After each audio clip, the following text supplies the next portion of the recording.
Buenas noches, bienvenidos a esta segunda temporada de su programa de Diálogos Civiles.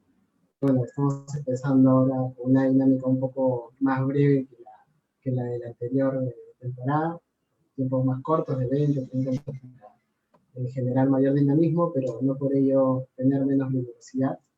Y bueno, para iniciar esta segunda temporada contamos con la presencia del doctor Carlos Calderón Puertas, quien es abogado de la Universidad Nacional Mayor de San Marcos, es egresado de la maestría de Derecho Civil y Comercial y doctorado en Derecho también de la misma universidad, y actualmente es magistrado de la Corte Suprema de la República, ¿no? Y cuenta además con una amplia experiencia en los temas, no solamente digamos, vinculados a la educación, sino también a este tema académico que está ligado al derecho y a la literatura que nos trae esta noche. Antes no puedo dejar de pasar la ocasión de que hoy día se conmemora el Día de la Mujer, y bueno, es una fecha que también es importante recordarla y dar relevancia a estas luchas por la igualdad de género, ¿no? Que nos preocupa. Bueno, en atención a esto, el derecho de la literatura, pues, surge como movimiento, ¿no? No en el Perú propiamente, pero surge como parte de un movimiento intelectual en los Estados Unidos y también en Europa, a propósito de la búsqueda de nuevas miradas para el derecho, más allá de la dogmática, más allá del derecho comparado, o de otras miradas, digamos, entre comillas, más tradicionales.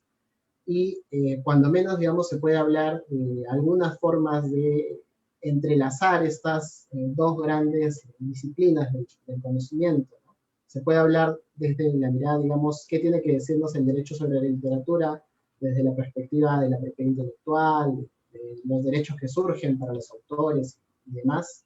Se puede hablar también desde la perspectiva de si las resoluciones de los jueces, la labor que hacen los escritores dogmáticos o investigadores en general, tienen un valor literario por sí mismo, o lo que creo yo que nos trae esta noche, que es qué nos puede decir la literatura a los abogados, ¿no? Qué cosa nos puede servir de reflexión en estas obras artísticas, ¿no?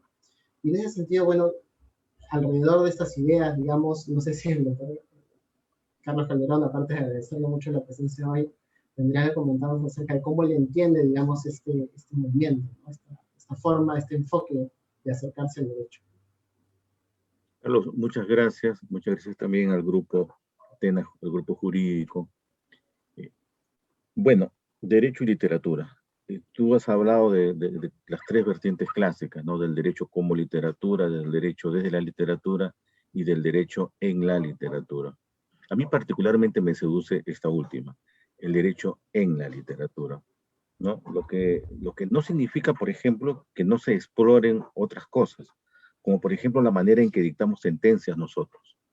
Las sentencias que solemos dictar nosotros, los jueces peruanos, como todo el mundo sabe, son sentencias esquemáticas, ¿no? Hay considerando su 1, 2, 3, 4, 5, que siguen unas reglas lógicas que van a llegar a determinada conclusión, y en las que además se coloca información que a veces es de índole doctrinaria, que puede o no puede tener cabida en torno a lo que se va a decidir, pero que se coloca por alguna especie de querer demostrar que uno conoce el tema. Más o menos es una de las críticas que se le puede decir a una sentencia peruana, y que por lo tanto, escrita de esa manera, es difícil de leer, no es grato al lector, al lector foráneo, de repente al lector jurídico sí, pero al lector foráneo no le es grato leer, y que difiere, por ejemplo, de las sentencias de los jueces norteamericanos, ¿no? Que son a menudo directos, que hablan sobre cosas que aparentemente son banales, ¿no? Y que emiten reflexiones en el momento en que están dictando sus sentencias. Pues uno toma una sentencia de un juez norteamericano y lo compulsa con un juez peruano y encontrará notorias diferencias. Quien haya leído, por ejemplo, en la Corte Interamericana la sentencia de Cansado Trindade, también encontrará que su sentencia tiene un corte filosófico, es verdad, pero también una vena literaria. ¿Y cómo vinculo esto yo en mi condición de juez? En principio, porque yo creo que los jueces deberíamos escribir correctamente. Y deberíamos escribir para hacernos entender, y deberíamos escribir para que el lector quiera leernos, no por una obligación, sino también por el placer de cómo se dice y de qué es lo que se dice. La literatura es un esfuerzo interesante, porque las ideas se expresan, las ideas de fondo, las ideas fuerzas, se expresan de una manera tal que, que invitan al lector a apropiarse de ellas o a discutir estas ideas que se están colocando en la expresión literaria. Pues a mí me ha interesado siempre esa forma, y sobre eso pues he escrito algunas cosas. Mira, te voy a contar algo así para empezar esta entrevista rápidamente. Yo sé que esto tiene un término, pero rápidamente. Es algo que algún día descubrí leyendo Cyrano de Bergerac. Esta idea de una persona que está enamorado de la mujer más bella de París, pero que es su prima, mujer que a su vez está enamorado del hombre más bello que hay en París, que no es Cyrano. Estamos en un triángulo amoroso. Y Roxana, que es esa mujer, va y le dice a Cyrano, pero yo estoy enamorado de un hombre que es este señor Cristian que trabaja contigo. Ya ves, ya en ese momento uno entiende la tremenda desazón de Cyrano, de saber que la mujer a la que ama, en realidad ama a otro. Pero la desazón se hace mucho más profunda cuando este Cristian, a quien Cyrano comienza a padrinar en sus amores con Roxana, este Cristian es muy bello, ¿no? Hecho así como si fuera yo el bello, pero no, es totalmente inexacto. Es muy bello, pero no sabe hablar y no sabe escribir. Y entonces Cyrano comienza a escribir por él y manda cartas de amor como si fuera él. Y Roxana comienza a enamorarse. Se había enamorado primero del hombre bello y después se enamora del hombre que escribe, y de que escribe tan dulcemente cosas de amor. Y en la escena en la que Christian va a obtener el beso de Roxana, pasa una cosa bien interesante. Es que Roxana está en el balcón, Christian quiere hablar, pero balbucea. Roxana se molesta y le dice, regresa cuando puedas hablar bien.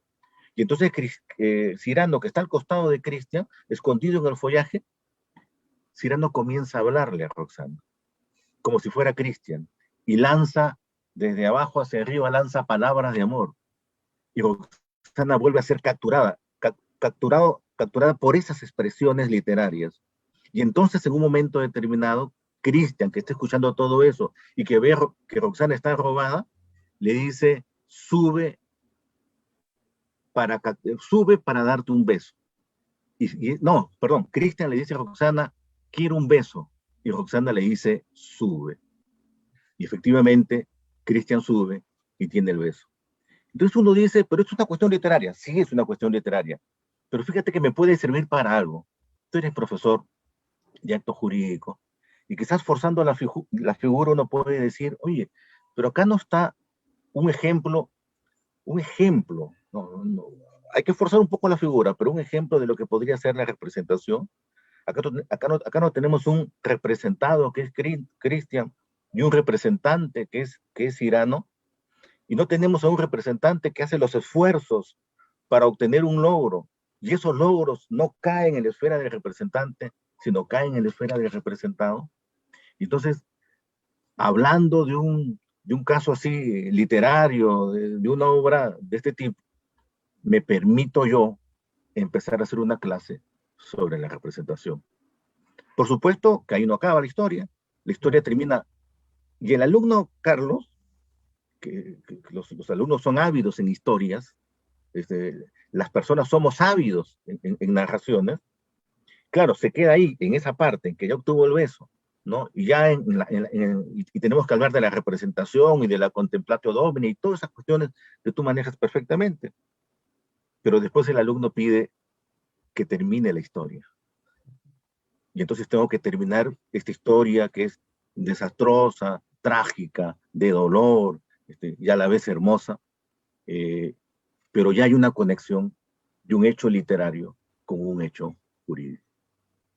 Claro, ¿no? Esta forma de captar el interés, además como coloquialmente hablando, digamos, está matando a los pájaros de un tiro, ¿no? Se está generando el interés no solamente en la labor jurídica, que puede ser pesada, digamos, en los temas de acto jurídico, por la alta complejidad que mantiene, la abstracción que tiene, y aparte de eso se les está generando el interés en una obra culturalmente importante, ¿no? Mira, Que Carlos, justo... tú eres profesor de 2 cursos, que son 2 cursos llenos de abstracciones, Sí, acto jurídico y obligaciones. sí, Y mantener al estudiante atento en un curso de abstracciones es un poco dificultoso. A mí me sirve la literatura para poder bajar las abstracciones y ponerlas en tierra misma. y vincularlo, ¿no? Justo a este asunto también, un poco rescatando, digamos, lo que usted dijo del tema del mal que tenemos, no solamente en las resoluciones, creo yo, sino también en los textos, en la forma de realizar los escritos que tienen la gran parte de los abogados, ¿no? Este uso de expresiones repetitivas, de redundancias en los textos, de los escritos, ¿no? Y yo a veces he pensado así que se trata también un poco de que quizá en las facultades de Derecho no tenemos esta vinculación más allá de la revisión de textos, digamos, técnicos en todo el sentido.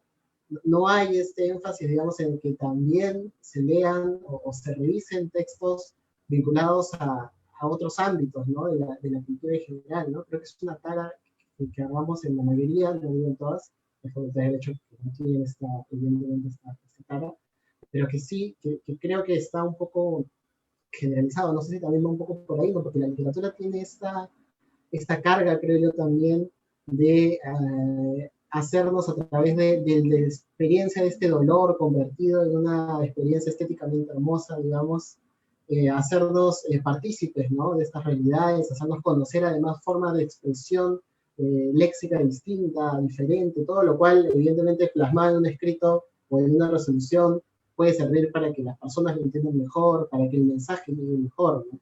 No sé si cree que también es algo de eso, de la formación de las mismas facultades. Mira, has hablado de 2 temas importantes. Uno de los escritos de los abogados.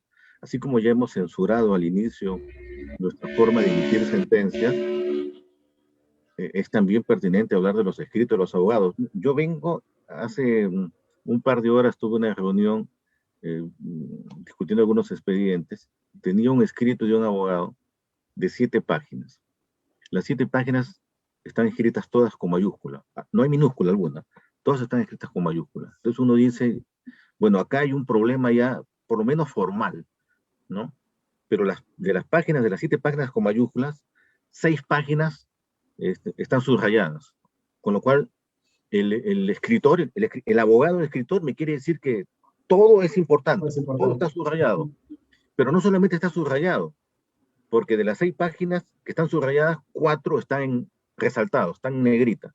Entonces tenemos un escrito que es un colectivo de letras en mayúscula, 6 de las cuyas páginas están subrayadas y 4 están resaltadas, en la que primero es dificultoso leer, y segundo, la manera en que expone, uno no termina sabiendo, sino después de 3 o 4 lecturas, qué es lo que quiere el abogado. Y el abogado es un auxiliar del juez. El abogado es el que debería decirle al juez, mire señor, ¿sabe qué? El punto en controversia es esto. Y el juez de instancia, o mi pretensión es esta, y sobre esto usted decida. O el abogado le debería decir, mire señor juez, ¿sabe qué? De pronto ustedes están emitiendo sentencias diciendo que la reivindicación se sostiene sobre estos argumentos. Y yo le digo, señor juez, que usted está equivocado, de frente, ¿no? Pero eso es escritura. Y eso significa, entre otras cosas, que el abogado o el juez han leído poco y entonces no saben ordenar sus ideas. No dudo que las tengan, pero no saben ordenar sus ideas. Mira, y esto pasa con cualquier cosa. Yo vuelvo a insistir en términos anecdóticos de lo que sirve la literatura. Uno puede decir, ya, pero entonces tendrías que leer pues libros de literatura, de gramática. Mira, puedes leer libros de historietas. Y los libros de historietas, All Boy, por ejemplo, que es un tremendo libro, Persépolis, que es un libro de historieta, o, por ponerte otro ejemplo, Persépolis podría ser por el Día Internacional de la Mujer, pero quiero poner otro ejemplo. Iron Man. ¿Sabes cómo empieza Iron Man? También lo hemos visto en películas, pero uno agarra la primera versión de Iron Man, cómo surge este personaje, y uno sabe que Tony Stark tiene las industrias Stark y que se está yendo, en la primera versión se va a China y en estas nuevas versiones se está yendo a un país, a un país del Oriente Medio, y ahí sufre un secuestro, ¿no es cierto? Hay una bomba, Sí. él sale herido, está a punto de morir, un científico que está al costado le salva y le pone en el corazón una válvula de determinado material, pero a él lo dan por muerto. A él lo dan por muerto. Y entonces Industrias Star, que se encuentra en Estados Unidos, es asumida la conducción de esas industrias por su socio.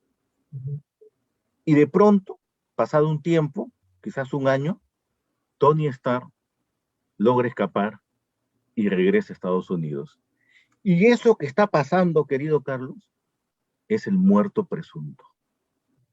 El muerto que regresa al mundo terrícola, que reclama estar vivo y que de pronto reclama sus bienes. Entonces uno ve Iron Man en la película, ya no digo la historieta, sino simplemente la película, y puede decir, caramba, este inicio es un tema jurídico.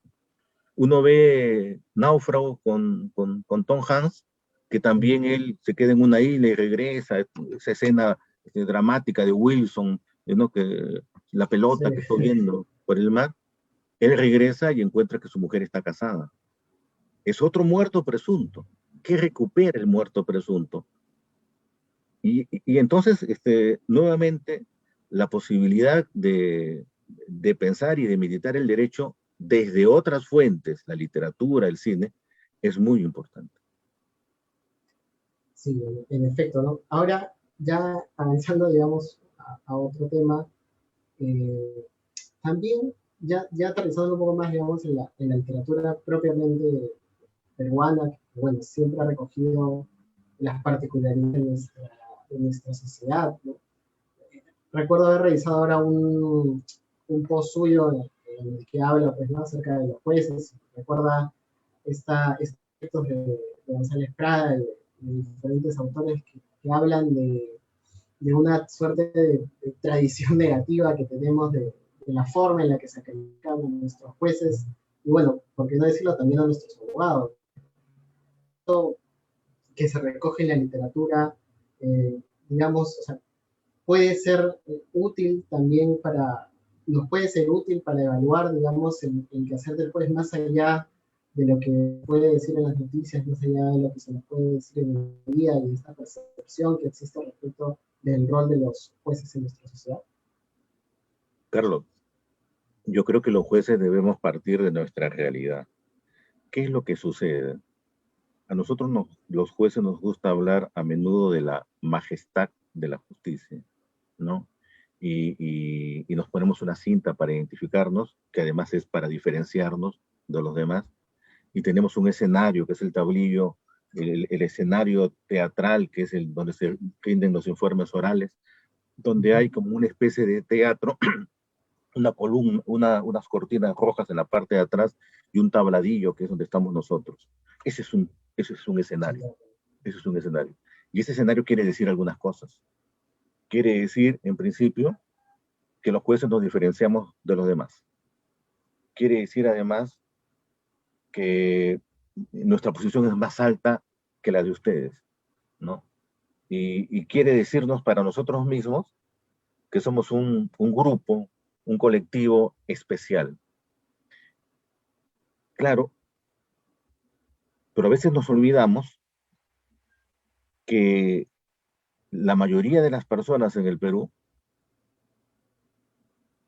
difícilmente piensa, difícilmente cree que un juez es honesto, que un juez estudia los expedientes y que un juez hace sus sentencias.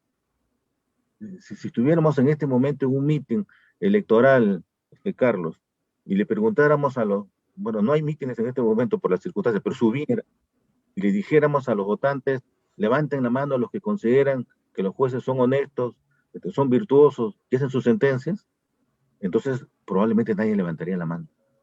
O quizás solamente nuestros familiares, si nos creen. Y eso no es que haya nacido en el siglo XXI, ni que haya nacido en el siglo XX.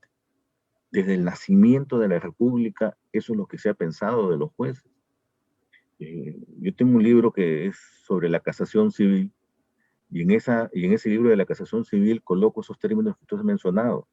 Yo examino lo que dice Felipe Pardo de Aliaga, por ejemplo. Mira, el sueldo es lo esencial del magistrado, dice Felipe Pardo de Aliaga. Lo que dice Manuel Atanasio Fuentes, ¿qué es lo que hacen los magistrados? Ir tarde al despacho, dormir al oír los informes de los abogados. Ya no digo lo que dice Manuel González Prada, porque nos trata poco menos que de serpiente. No digo, o mira esta expresión de Vargas Llosa, mi éxito como legalista, acá nos cae a todos, abogados y jueces, mi éxito como legalista ha derivado de comprobar que el derecho es una técnica moral que sirve al mejor que la domina. También están las expresiones de Redoble Porranca, del libro de Manuel Escorza y del juez Montenegro. Es decir, si uno explora la literatura peruana, encontrará la crítica devastadora al mundo judicial. Y tiene que ser por algo, mira, porque uno puede decir, es una crítica injusta, los jueces no merecemos eso. Pero si la sociedad nos mira de esa manera, es porque algo ha pasado, algo estuvo pasando y algo sigue sucediendo. Yo tengo acá un recorte del Mercurio Peruano de 1828, 5 líneas nomás, Carlos. Le escriben dos señoras, la publican en el Mercurio Peruano en 1828. Fíjate que esto podría, 200 años después, casi decirse lo mismo. ¿Hasta cuándo, Señor, durará nuestro pleito? ¿Hasta cuándo durará nuestro pleito? Al fin, Señor, pelearíamos con gente desvalida como nosotros, no con caballeros de doble apellido que de tiempo atrás tienen trilladas las escaleras de palacio y que siempre se empalman con los que están en el mando. ¿Para qué son los jueces si juzgan en vano? ¿Para qué los tribunales si sus sentencias no valen? ¿Qué? ¿No hay para nosotros, Señor, justicia sobre la tierra? Pues, Señor, llévanos cuanto antes a la gloria, que allí descansaremos de pleitos, de jueces, de abogados, de procuradores y de escribanos. Uno tiene esto, 1828, y ¡pah!, lo pega en el fronte de Palacio de Justicia y podría ser 2021. Bueno, lo mismo podemos decir también de muchos otros roles públicos, pero creo que en particular, creo que en el día a día normalmente se identifica mucho al juez, no tanto con los temas civiles, ¿no?, sino más relevancia mediática a veces tienen los temas penales. Y creo que eso, bueno, no creo que sea un error propiamente, pero creo que hace perder de vista la importancia que tiene la justicia civil para el día a día, ¿no? O sea, yo estoy casi convencido de que los problemas que surgen después como temas penales probablemente en algún punto pudieron haber sido solucionados desde la vía común, ¿no? Del derecho común, ¿no? Porque si no hay respuesta, digamos, como lo grafican este tipo de diálogos literarios desde la vía civil, ¿no?, en atender algunos problemas, entonces esta sensación de que no hay nadie que nos proteja, que un poco también se refleja, si lo vemos en el mundo literario de los cómics, ¿no? No hay nadie que nos proteja, entonces tenemos que buscar estas otras vías que en ese caso se canalizan a través de estos superhéroes, pero en el Perú no hay superhéroes, entonces probablemente optes por métodos de composición de los conflictos propios, ¿no? Y tomes la fuerza y hagas todas estas cosas. Y yo creo que la justicia civil tiene mucho que ver con eso, ¿no? Con canalizar esos problemas que en un inicio pueden haber sido entre dos personas y que luego se convierten en problemas mucho más grandes, ¿no? Entonces, ahora, aterrizándolo un poco, digamos, ¿qué podríamos hacer, no? O sea, a veces parece que no solamente Lima, sino que todo el Perú es una especie de ciudad gótica en grande, ¿no? O sea, no hay, los policías haciendo el símil de los jueces, digamos, son vistos, los policías, los jueces, todo el sistema es visto como corrupto, no sabemos encontrar a este compañero Gordon de Batman, ¿no? No hay un Batman que nos defienda, eh, no parecía haber un escenario muy positivo, ¿no? Entonces, en ese mundo, digamos, que nos está tocando vivir aumentado con una pandemia que es ya excediendo la ficción, digamos, ¿qué podríamos hacer, ¿no? En este escenario? Mi impresión es que una ciudadanía informada se empodera en el uso de sus derechos. Mira, tú has hablado de la justicia civil. Yo estoy cansado, yo me despierto y al costado encuentro una persona que está durmiendo conmigo. Es mi esposa. Y entonces, si uno pensara desde el mundo del derecho civil, diría, esta persona que está viviendo conmigo se ha generado entre nosotros unas determinadas relaciones jurídicas que pasan primero por el campo matrimonial. Pero, oye, esto es derecho civil. Bueno, es la casualidad. Eso solamente es derecho civil. Entonces me baño y me voy a comprar el pan a la esquina. Y compro 10 panecillos para comerlos con mantequilla. Pido la mantequilla, el queso, la jamonada, qué sé yo, pido algo. Y de pronto me doy cuenta que lo que estoy haciendo es una compraventa. Y regreso a mi casa, ¿no? Entonces salgo y tomo el bus o tomo el taxi. Y en el camino me doy cuenta que estoy ante un contrato de transporte. Y después cuando llego e ingreso a la universidad o ingreso al juzgado, digo, oye, aquí tengo una relación, un contrato de orden laboral. Entonces uno comienza a examinar lo que está haciendo todo el día y podría encontrar una serie de relaciones jurídicas que se forman, la mayoría de ellas de naturaleza civil, no de naturaleza penal, sino la mayoría de ellas de naturaleza civil. Probablemente lo penal a la mayoría de nosotros no nos va a tocar, no nos va a tocar. Eso es para el flash, para la televisora, para que levante su público cautivo. No, sí, importante seguramente ver estos casos. Pero los casos diarios de todos, de la mayoría, son casos civiles. Entonces yo tengo que saber qué pasa si hay un muerto ausente, qué pasa si no hay declaratoria de herederos, qué pasa si en la declaratoria de herederos no han colocado mi nombre, qué pasa si no me quieren pagar la renta, qué es lo que pasa si compro y no me entregan el bien o me entregan el bien defectuoso. Y esos problemas son problemas de corte civil, ¿no? Que deberían terminar rápidamente sin llegar a sede judicial. Una vez que llega a sede judicial, como digo una y mil veces, es que ustedes les quieren trasladar, sociedad, a los jueces sus propios problemas. El juzgado de Poder Judicial es como un hospital. Los jueces somos como médicos. ¿Qué enfermedad estamos curando? Estamos curando una enfermedad social. La enfermedad que ustedes, hermanos, son hermanos, pero uno se quiere quedar con la casa del papá. Porque porque desdeña a otros tres. No, no, esos no son mis hermanos. Me quiero quedar con la casa. Soy el más sabido, quiero quedarme con toda la casa. Esa enfermedad social, ustedes las trasladan al Poder Judicial. Y los médicos que estamos ahí, somos médicos, seguramente como los médicos que están ahorita en la pandemia, que quieren seguramente tener sus camas UCI, su oxígeno, y sus batas y sus mascarillas, pero que están sobrecargados de expedientes, sobresaturados de expedientes, y que terminan o agotándose o perdiendo esta energía que te da una profesión que te enriquece, o, o por más esfuerzo que hagan, no pueden controlar la cantidad de expedientes porque son demasiados.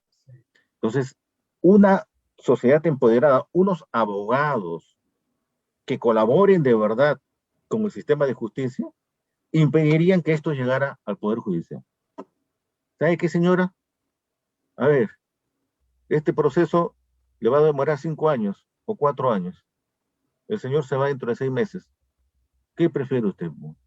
O un caso que, Carlos, nos vemos a cada rato nosotros los jueces. Se declara improcedente la demanda y el abogado llega hasta casación. Cuando mucho más fácil, el juez le dijo improcedente la demanda porque le faltaba un documento, mucho más fácil hubiera sido sacar su documento, tomar el nuevo, el que le pedía el juez, y presentarlo. Pero no, llegan en casación, se demoró 3 años en llegar en casación. Algo que pudo haber solucionado en pocos días. Este es el panorama, ¿no? Y en ese panorama la literatura nos ayuda a los jueces un poco para entender el alma humana, a los abogados también, a todos nos ayudaría un poco para entender el alma humana. Para poder pasar el trago amargo, digamos, de la realidad que nos ha tocado. Bueno, creo que ya estamos casi con el tiempo. Igual, me gustaría preguntarle, digamos, algo más concreto aún. ¿Qué opina de estas? Hay cierta idea también de que los abogados y los jueces debemos ser siempre técnicos.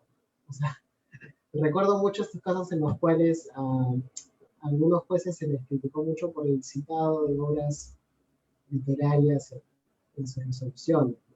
Que bueno, más allá de la anécdota y de todo esto, creo que es sintomático también de cómo el país, o la mayoría de la sociedad en todo caso, ve la cultura, ¿no? O sea, la forma en la que se entiende que la cultura es algo exótico, ¿no? Alejado de nuestra vida diaria, digamos. Y eso se contrasta cuando uno conoce otras realidades más allá del país y se da cuenta de que la cultura puede estar en todo momento presente, ¿no? De esa forma viva, digamos, ¿no? Y yo lo recuerdo esto, digamos, no necesariamente porque veamos extrapolar cosas de otros países, que eso tampoco no es correcto importar por importar, pero yo recuerdo mucho que cuando vivía en España me parecía extraordinario la forma en que las personas, digamos, tenían esta costumbre de acudir a todos los eventos culturales, digamos, de cultura que se considera aquí alta cultura, qué sé yo, ¿no? O sea, ibas a la ópera, estaba lleno.